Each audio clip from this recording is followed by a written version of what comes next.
madness, and there is none. It doesn't make any sense. Don't tell me this crap. Well, you get what you pay for and all that. And of course, an electrician costs more than a gardener. Of course. Well, what is your logic based on?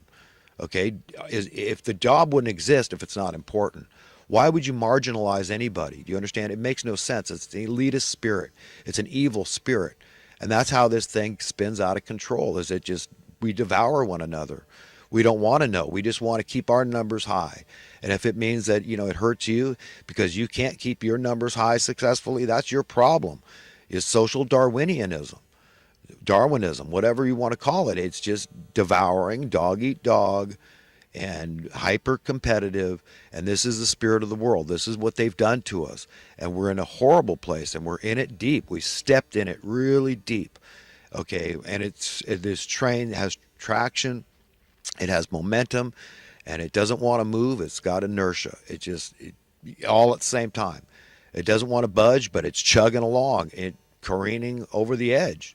Okay, and this is what's happening with all these establishmentarian status quo types that support this system and this trajectory we've been on into madness. People don't understand basic economic principles. They think you're talking over their head when you bring up supply and demand, what's supposed to happen. Remember, it's the workers that own everything. We built the factories. Okay, it's the regular people that are willing to go to a job. And there's no threat to anybody. Last week I was talking about seizing. I mean, that word is not in my book. I'm not taking anything from anybody. Let me make that very clear. That's why I'd make a terrible socialist, because I'm not prescribing to the Robin Hood theory. I don't believe in that. But I do believe in people being free, and everybody that works at the heavy equipment factory, any other factory that's important to the welfare of the society, we've got to understand this is an accumulation of knowledge, okay, over the ages, this industry, all this stuff, the technology, it all belongs to everybody as a society, as a collective society. You can't separate the private. You can't say, well, this guy owns everything and he can shut down society. Nobody should have that right, knowing that we own it and that we're willing to keep serving. But we want the BS to end. We want the trajectory to change. Okay, we know what's been going on here. We know how you've been doing it with this national debt. We know so many jobs would disappear if you just ended extreme, desperate poverty. Not even ending poverty, but just so that nobody was desperately poor. If you just ended that, it'd be dramatically cheaper. I promise you, I'm willing to do the math with you.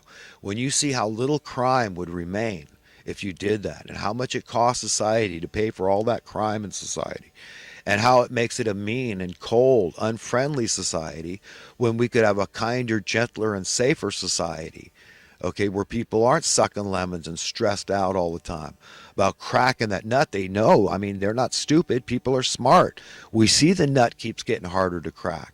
We see the bar keeps getting harder to reach. We're not stupid creatures, so it stresses us out.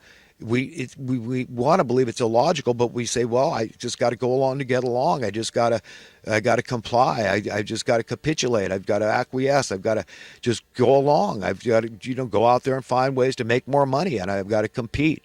Yeah, when you're young and strong, but think ahead. Think what's going to happen when you're older and you can't crack that nut anymore. What's going to happen? You're going to depend on the social welfare system.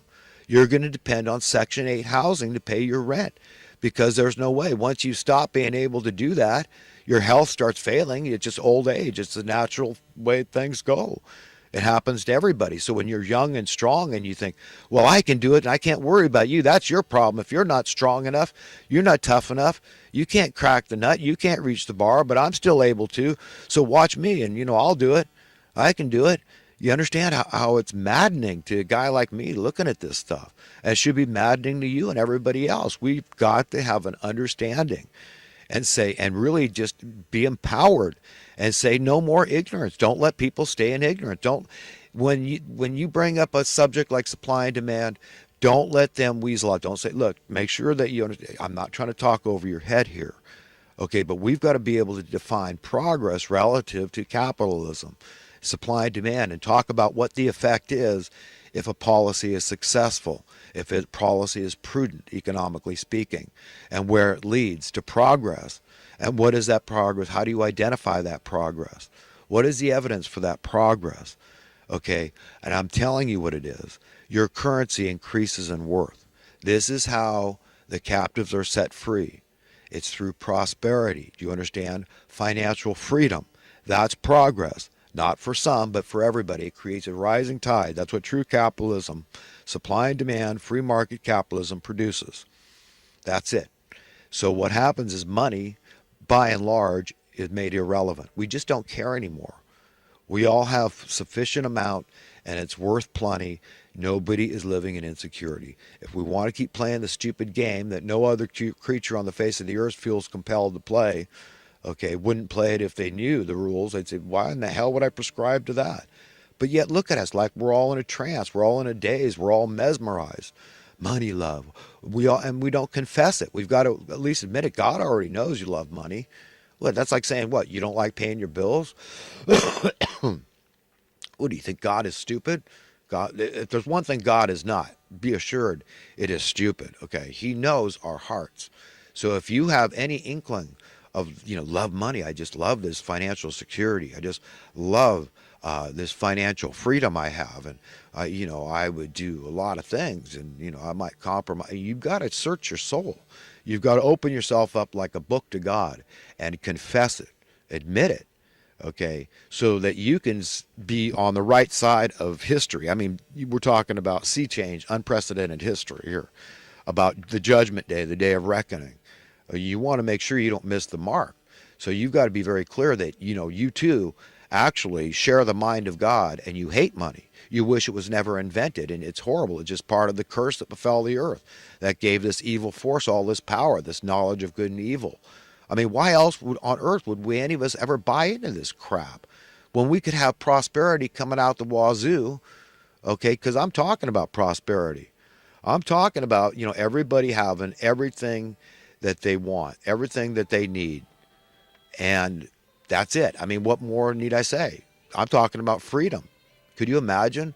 Everybody's got a few bucks in their pocket, but those few bucks are worth relative billions. I mean, and when I talk about having compunction and I feel guilty and ashamed sometimes. I really do, because I have a really hard time enjoying the level of freedom that I have. And I believe me, everything's relative. Most people, when they would look into my personal finance, they'd laugh. Oh, my God, come on. On his face, they'd say, "You're poor, dude." And I'd say, "Look, dude, I'm not dying out in the cold tonight." So it's relative. The theory of relativity, okay, is science. And I feel guilty, and I have to turn that guilt over to God, because if there's one thing I would do, I would set the captives free. That's what I'm talking about here. Okay, because those people a lot of them are better men and women than me dying out in the cold. And I'm mortified. I'm beside myself, and I'm glad. I wouldn't change that aspect of my personality and my character, my nature, for anything in the world. And I'd like to share that. I'd like to convey that to people. Give it to them. Endow you with that great virtue that is a beautiful thing. It's God given. He wants you to be free. He wants me to be free. He wants him and her. All of us. We're all equally beloved. You cannot have an elitist attitude. What did Jesus say about this? Whatsoever we do or fail to do for the least of these, whoever you think that might be, and relative to your enemies, you must love your enemies. I mean, if we're to see good, if we're to see God in the kingdom of heaven in a better realm, whatever, wherever your imagination takes you to found worthy to go to a better place, then we better value the same things. We better be willing to see through his eyes. That's what I'm talking about here, is just seeing through his eyes. And it's not a mystery. He doesn't hide it at all. He wants us to be able to see through his eyes and see, if he had his way, what it's going to be like. And that day is coming.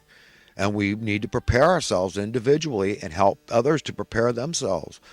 For a lot of people, it's going to be traumatic. They're going to think they're losing their behind, because everything's changing so much, and they're so scared about losing their status quo and their high place in the establishment, all the money that they have, and all this advantage that they have right now in this so-called reality, this current status quo reality, established reality.